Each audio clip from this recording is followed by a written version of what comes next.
મકર સંક્રાંતિના રોજ ડાંગ અને મહારાષ્ટ્રના હદ વિસ્તારના ગામોમાં ભગવાન રામ અને માતા સબરીના મિલનના દિવસ તરીકે મનાવવામાં આવે છે.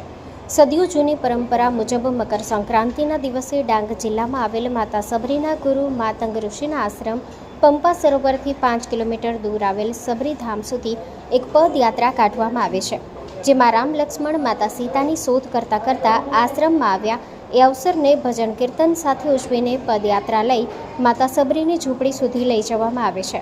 આજે સરકારના મંત્રીઓ અને સાધુ સંતો આ યાત્રામાં જોડાઈ આદિવાસી સમાજની પરંપરાને જીવંત રાખવામાં સહયોગ આપે છે.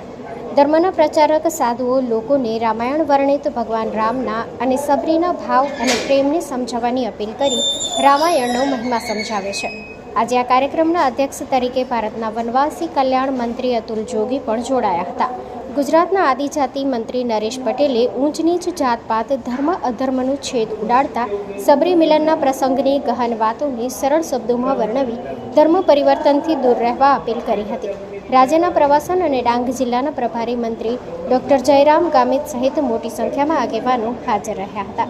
આજે જે જગ્યા ઉપર છે પવિત્ર ધરતી ઉપર ડાંગની અને ખાસ કરીને સબરી માતાના પટાંગણામાં આ એક સબરી માતાનું ધામ તરીકે પૂરા દેશની અંદર આજે એની ઓળખ છે.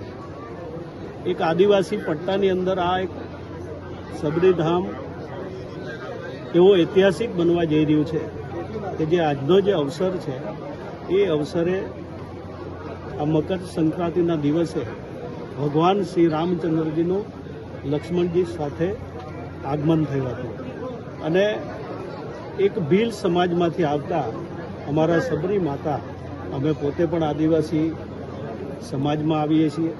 જ્યારે અમારા આદિવાસી સમાજનું તો ગૌરવ છે જ, પણ પૂરા ભારત દેશવાસીઓ માટેનું ગૌરવ એવા સબરી માતાજી સાથે એમનું મિલન એ આજનો અવસર ખૂબ મહત્ત્વનો ગણાય છે.